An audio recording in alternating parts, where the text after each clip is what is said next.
Les trois petits cochons, les trois mousquetaires, 1, 2, 3 soleil, pierre, feuille, ciseaux, les trois grâces, tout se fait en trio. Et la présidence du Conseil de l'Union européenne n'est pas une exception.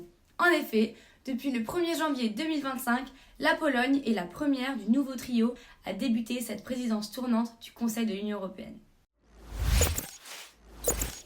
Actualité de janvier, il y a une nouvelle présidence du Conseil de l'Union européenne. Et petit point sur cette institution avant de rentrer dans les détails. Comme dit dans la vidéo sur les institutions de l'Union européenne, le Conseil de l'UE est une instance décisionnelle qui représente les gouvernements des États membres et qui a pour rôle d'amender et de voter les lois qui sont proposées par la Commission européenne en parallèle avec le Parlement européen. Ce conseil réunit les ministres des États membres par domaine de compétences. Par exemple, si c'est une loi sur l'environnement qui est votée, ce sera les ministres de l'environnement des 27 États membres qui seront présents au Conseil pour discuter cette loi. Comme vous pouvez l'imaginer, il faut de l'ordre et quelqu'un pour présider une salle de 27 ministres, tous de cultures différentes et de gouvernements différents qui négocient une loi. Et donc, pour cela, le Conseil de l'UE est présidé à tour de rôle par chaque État membre pour une période de 6 mois. Mais présider le Conseil de l'UE, ça veut dire quoi? En fait, c'est les ministres du pays qui président qui sont chargés de diriger les réunions du Conseil. Pour présider le Conseil, le ministre se charge de coordonner tout le travail et de trouver des compromis suite aux discussions. Mais alors, depuis quand cette règle existe et pourquoi se fait-elle par trio?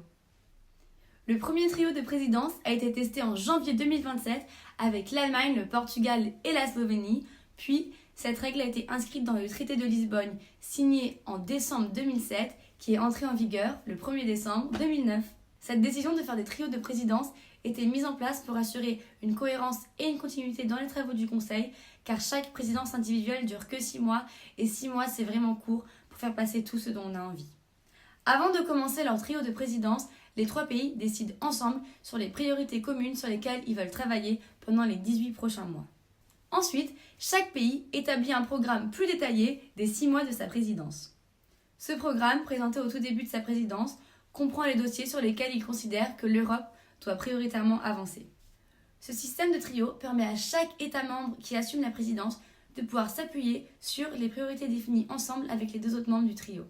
Et ceci évite les ruptures dans les travaux et permet d'aborder les priorités communes. La star du 1er janvier au 30 juin 2025 est donc la Pologne, qui sera suivie du Danemark et de Chypre.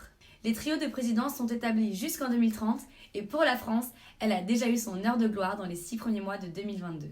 Mais revenons sur la Pologne qui a décidé d'avoir comme slogan « La sécurité en Europe » avec ce logo. Sous ce slogan, elle dirigera le Conseil de l'UE jusqu'en juin avec des priorités, comme vous pouvez l'imaginer, autour de la sécurité. Mais il s'agit de la notion de sécurité dans tous les sens du terme. Sécurité extérieure, sécurité intérieure, informationnelle, économique, énergétique, alimentaire, sanitaire. Cette thématique a été prise pour être en accord avec les débats actuellement en cours en sein de l'Union européenne, en suivant ce qui a été annoncé par les représentants du gouvernement polonais le 10 décembre 2024. Cela sécuriserait les frontières de l'Union européenne, limiterait les ingérences étrangères et favoriserait le sentiment d'appartenance à un même ensemble.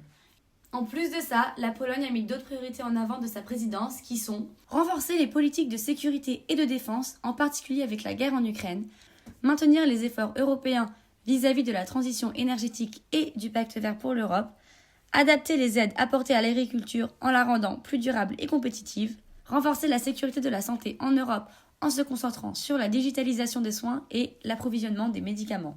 Et c'est cette dernière qui est intéressante pour nous, étudiants en pharmacie, surtout avec la montée du numérique en santé et les problèmes de pénurie de médicaments. Maintenant pour nous, à quoi ça sert de savoir tout ça?